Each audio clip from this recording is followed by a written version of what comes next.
সুপ্রিয় শিক্ষার্থীবৃন্দ, সবাইকে ধন্যবাদ। আজকে আমরা মানবন্টন, বার্ষিক পরীক্ষার যে মানবন্টন দেওয়া আছে এবং সিলেবাস দেওয়া আছে, এগুলো নিয়ে আমরা আজকে আলোচনা করব। তাহলে এর ২০২৪ শিক্ষাবর্ষের বার্ষিক সামষ্টিক মূল্যায়নের বিষয়ভিত্তিক যে নির্দেশনা জীবন জীবিকা বিষয়ের অষ্টম শ্রেণীর, এটি নিয়ে আমরা আলোচনা করব। এই বার্ষিক পরীক্ষার জন্য তোমাদের অষ্টম শ্রেণীর জীবন জীবিকা বিষয়ের পাঁচটি যে অভিজ্ঞতা আছে, এই পাঁচটি অভিজ্ঞতা যদি তোমরা শেষ করো তাহলেই তোমাদের বার্ষিক পরীক্ষার জন্য প্রস্তুতি শেষ হয়ে যাবে। এক নম্বর যেটা, এটা হচ্ছে আনন্দময় কাজের সন্ধান, অর্থাৎ পৃষ্ঠা নম্বর হচ্ছে ১ থেকে ২০। এটা ১ নম্বর অভিজ্ঞতা। ২ নম্বর অভিজ্ঞতা আর্থিক সেবা ও সুযোগের সাথে পরিচয়, যার পৃষ্ঠা নম্বর হচ্ছে ৮০ থেকে ১০২ দুইটা। এবং ৩ কি আছে আমার মাঝে, এই এই অভিজ্ঞতা, এটা হচ্ছে ১০৩ থেকে ১২২। এবং স্কিল কোর্স যে তিনটে স্কিল কোর্স আছে, তার মধ্যে ইকো ট্যুর গাইডিং একটা দিয়েছে এবং স্কিল কোর্স ২ কেয়ার গিভিং। অর্থাৎ এই পাঁচটা অভিজ্ঞতা যদি তোমরা শেষ করতে পারো, ভালোভাবে শেষ করতে পারো, তো তোমাদের বার্ষিক পরীক্ষার যে প্রস্তুতি, এটা অনেক ভালো হয়ে যাবে। এবার মূল্যায়ন কাঠামো, কিভাবে তোমাদেরকে মূল্যায়ন করা হবে? শিক্ষণকালীন মূল্যায়ন, অর্থাৎ তোমাদের টিচাররা যখন ক্লাসে শ্রেণী কার্যক্রম পরিচালনা করে, তখন তো 30% মার্ক, 30% মার্ক তোমাদের মূল্যায়ন করে নিয়ে শেষ করবেন। এবং তোমাদের যখন বার্ষিক পরীক্ষা হবে, তখন ৭০ নম্বরের না, ৭০% মার্ক, অর্থাৎ ১০০ নম্বরে হবে। ওই ১০০ নম্বরকে ৭০ নম্বরে কনভার্ট করে নিয়ে আসা হবে। এবার শিক্ষণকালীন যখন তোমাদেরকে মূল্যায়ন করবে, শিক্ষক তোমাদের কি কি বিষয় দেখবে, কি কি দেখে তোমাদের মূল্যায়ন করবে? যেমন এই অ্যাসাইনমেন্ট, এটার জন্য অ্যাসাইনমেন্ট বা ব্যবহারিক কাজ, এটার জন্য আছে ১০ নম্বর। যেমন এই অ্যাসাইনমেন্টের জন্য ফার্স্ট তোমাদের যে বই আছে, পাঠ্য বই, এটা পৃষ্ঠা ১০, ১১৮, ১৪২, ১৫৪ যে একক কাজগুলো আছে এগুলা, এবং ব্যবহারিক কাজে পৃষ্ঠা নম্বর ১২০, ১৩৩ এর ক, ১৫৫ দেওয়া কাজ, এই কাজগুলা মূল্যায়ন করে উনি তোমাদের ১০ নম্বর থেকে উনি তোমাদেরকে নাম্বার দিবেন। তারপর আছে অনুসন্ধানমূলক কাজ, প্রকল্প ও সচেতন উৎপাদন উপস্থাপন।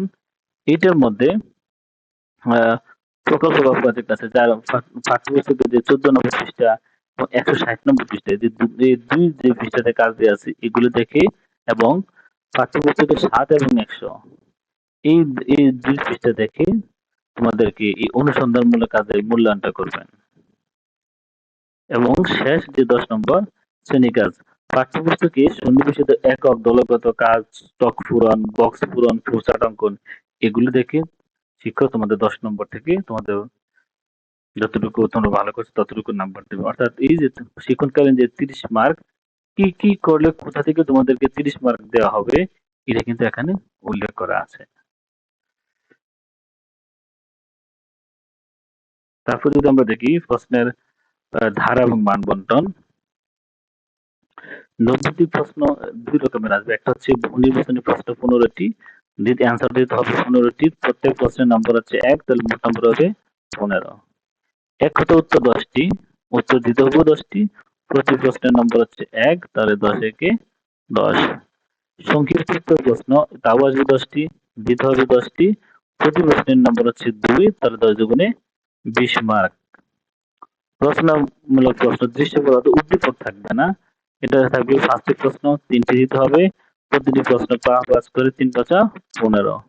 রচনামূলক প্রশ্ন দৃশ্যপট থাকবে, আর প্রতিটি দৃশ্যপটের মধ্যে ২টি অংশ থাকবে, তাহলে মোট প্রশ্ন থাকবে ৭টি, দিতে হবে ৫টি, অর্থাৎ প্রতি প্রশ্নে উত্তর দিতে হবে ৫টি, প্রতি প্রশ্নের মার্ক হবে ৪ + ৪ ৮, তাহলে একটা যদি ৮ হয়, ফার্স্ট হবে ৪০। এভাবেই তোমাদের সামষ্টিক মূল্যায়নের যে মান বন্টন, এটা কিন্তু সাজানো হয়েছে। তাহলে আর ১০০ নম্বর যে পরীক্ষা, এটাকে কনভার্ট করে ৭০% এর মধ্যে নিয়ে আসা হবে। এবার যদি আমরা প্রশ্নগুলো দেখি, যেমন সঠিক উত্তর, এখানে ১৫টা সঠিক উত্তর দেওয়া আছে।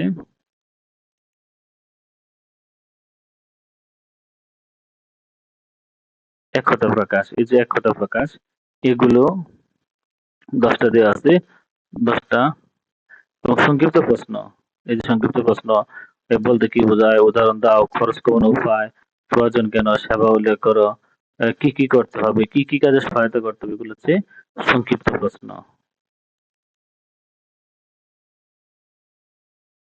রচনামূলক, এখানে ৫টা প্রশ্ন আছে, যেখানে ৩টি দিতে হবে, আর মার্ক হবে ৫, তাহলে ৩ × ৫ = ১৫ মার্ক। এবার রচনামূলক প্রশ্ন দৃশ্যপট নির্ভর। এই যে দৃশ্যপট এখানে থাকবে। এই দৃশ্যপট দিয়ে তোমার ২ টো প্রশ্নের উত্তর দিতে হবে। আর একটা হবে ৪ ৪ যোগ ৮। আবার দৃশ্যপট আছে এখানে। দৃশ্যপট দিয়ে তুমি আ বাকিগুলো আনসার উত্তর করবে এবং দিয়ে ৩ এবং ৪, ৫ অর্থাৎ এইভাবে কিন্তু তোমাদের জীবন জীবিকা বিষয়ের ৮ম শ্রেণীর বইটি সাজানো হয়েছে। ধন্যবাদ সবাইকে এতক্ষণ সাথে থাকার জন্য। আসসালামু আলাইকুম।